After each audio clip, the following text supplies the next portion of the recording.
I am not anxiety, and you are not depression. He is not his addiction. These beliefs that what we struggle with is who we are, they're all fiction. See, our world is this very moment suffering from a silent plague. And this plague isn't the Black Plague, the Spanish flu, or even polio. No.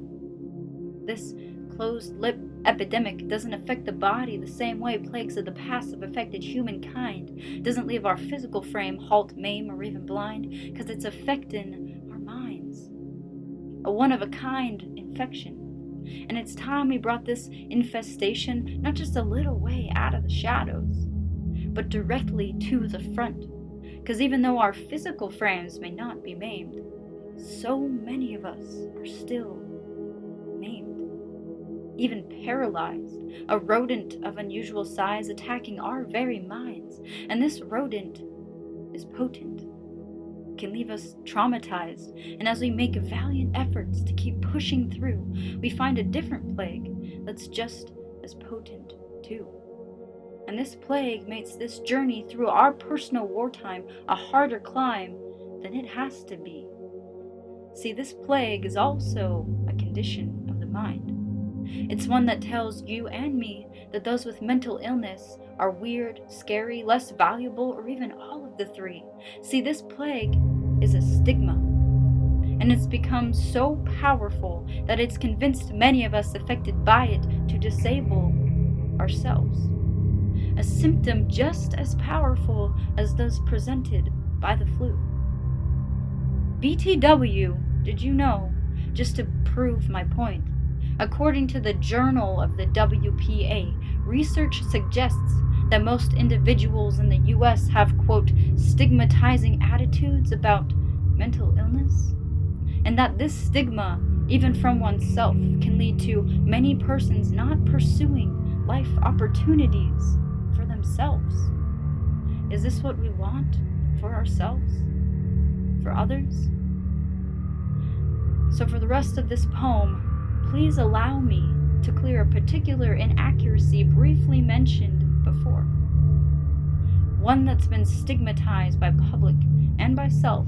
Believe me, I know, because I've heard it from others and labeled it on myself. And this is the myth that my mental illness is me. That it defines me, controls me, even confines me to what it wants me to be. See, mental illness is a master of disguise. OCD luring you to believe that you are what it says you are. You'll do what it says you'll do. Let it control you. That you've reached your demise. Even that the sunrise won't shine another day for us to verify the dawn of a new day. Hope of a better way. A blessing on which we've always relied. Believe me, it has no shame in telling you a truckload of lies. And the lies it tells you, it's found a way of telling the world some of them too.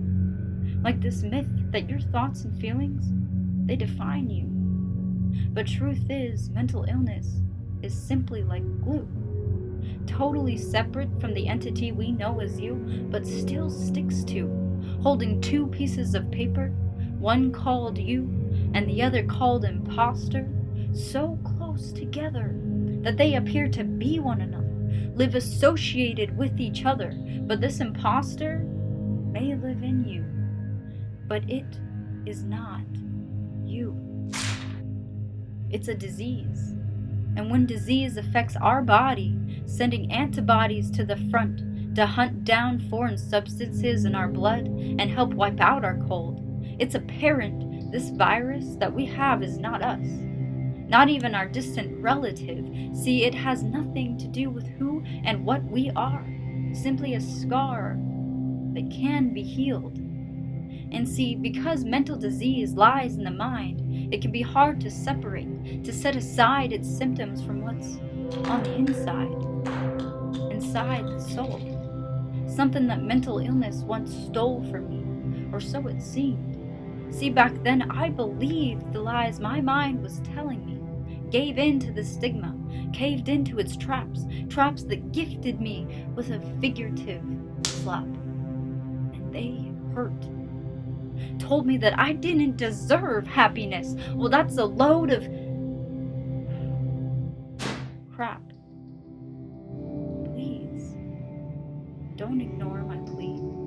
I plead with you. Take it seriously. We must educate ourselves about this disease so we can validate others and put a stop to the stigma. Taking time, making effort to understand it. And that includes those of us affected by this epidemic, to clean up so much of its drama, or else we could end up like Elsa, concealing, never feeling. And when it feels there's nowhere left to go, we run. Up the mountain, into the snow, afraid of what we think we know about ourselves. Creating shelves of lies, disguising the truth inside. The truth that what we feel the need to hide has no shame. That the illness inside has a different name. And it is not Rebecca. It's not Clarice, Kayla, Megan, Sarah, Matt, Sean, Jaden, Joshua. It's not even Mama. Whatever your name, whatever your identity, it is not that.